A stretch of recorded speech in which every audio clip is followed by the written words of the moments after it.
Welcome to the 2024 Economic Depression and Preparation Channel. I'm your host, Tony. Thank you for joining me on this November 20th, 2024 Hump Day Wednesday edition. I appreciate everyone, ladies and gentlemen, for joining me on this edition as we head closer and closer into the fourth quarter, into the Thanksgiving and Christmas holidays here. And with that being said, now that the euphoria of the election and political season is out the way, we're moving into financial markets now. Like I said last video, the rate cut that many economists were expecting, that 25 basis point rate cut in December coming up in the next two and a half weeks or so, it's not as sure, it's not a certainty as that many had previously warned. And now that money, in terms of credit, is starting to tighten on some of these local city and state government budgets in some ways, not in all ways. But S&P today warned on Yahoo Finance that Chicago, third largest city in the United States, for those who don't know, it may downgrade Chicago's credit rating amid the budget fight here. This came out today. Mayor Brandon Scott, as you know, he's Brandon Johnson, is the mayor of Chicago, and the city council sparred over how close to a nearly $1 billion deficit in next year's budget. As you know, Chicago was one of those cities that was housing a lot of undocumented migrants on the south side and west side of the city, and they initially planned to build this kind of huge camp. They were putting them up in 5-star hotels and all kinds of stuff like that, and many of the residents were being displaced. Many of the black and brown and low income residents were being displaced as the migrants are being housed. But in any event, this is going to be very interesting, ladies and gentlemen, because S&P Global Ratings late Tuesday put the city on credit watch with negative implications, quote, as officials mull one-time measures to close the shortfall here. So they have a $1 billion shortfall. Now remember, the state of Illinois as a whole has a pension crisis shortfall too as well. And this is going to trickle on to many different states and townships, municipalities, as well as not just the overall federal budget as well is going to be in a deficit. So the city is staring down a $982.4 million shortfall as early as next year. And Mayor Johnson faces mounting fiscal challenges such as rising pension, as I just mentioned, and labor costs that makes his, quote, progressive agenda increasingly difficult to implement. And plus, the federal pandemic aid is running out. As you know, we're about 4.5 years into this pandemic type of economy, if you will. Revenue is falling short of expectations, and underfunded pensions are testing the third largest city, as I mentioned before. So the Chicago City Council, they rejected Johnson's plan to raise property taxes by $300 million, as if property taxes in Illinois in that area is not high enough as it is. But they want to raise property taxes by $300 million to help close the gap. And ladies and gentlemen, as I've told you, this is not just going to be in Illinois or in California or in Texas, Florida, Massachusetts. Cities, municipalities, townships are going to find any way to make up this shortfall. And that's why I say that even if we get conditions improving, taxes are going to have to go up in the short term, especially as unemployment goes up in many of these different states. And they're gonna have to be able to make up the shortfall. So Mayor Johnson said he was considering $150 million property tax hike, as well as boosting the tax on cloud computing to help generate revenue. But the city's already on a hiring freeze in September. See, and this is the thing too. A lot of state, local, and federal, as we go into next year, governments are going to be on a hiring freeze or on a temporary hiring freeze until all of this settles down. Now, October inflation was a disappointment for the Bank of Canada ahead of the December rate decision. Now, just in case you think that it's just a Western problem or a European problem or a United States problem, this is a worldwide problem with this inflation. Some countries are feeling it more than others, as you know. And the Bank of Canada said that, look, they're not going to be raising rates either.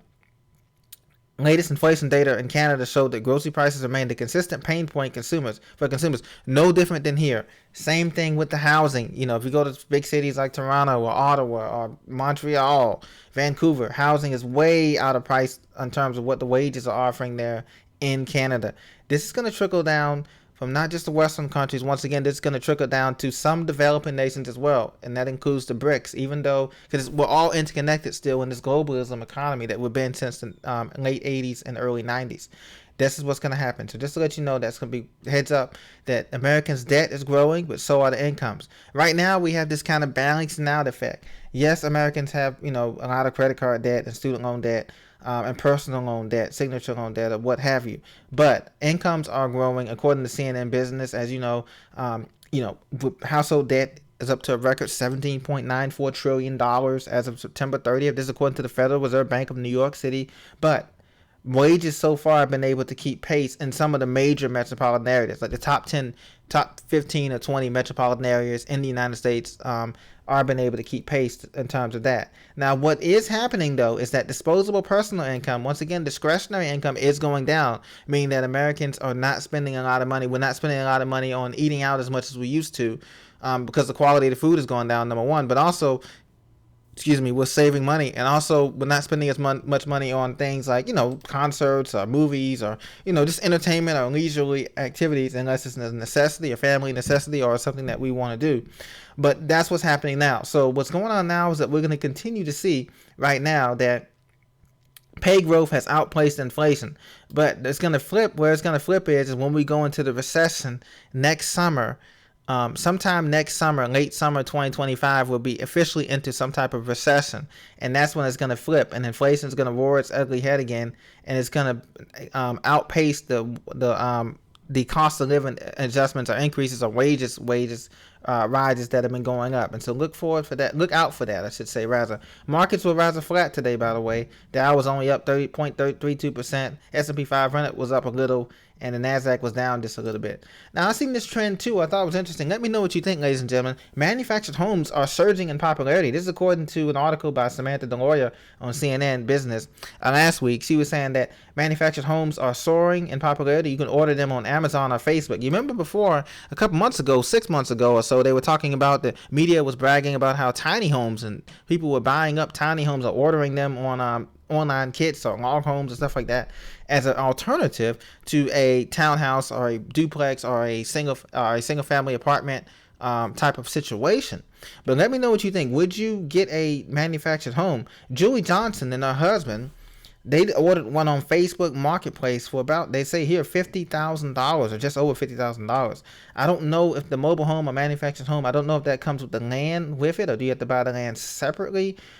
When you do this kind of kit off of here, maybe this couple have already purchased the land, it looks like, and now they just purchased mobile homes separately to go on there.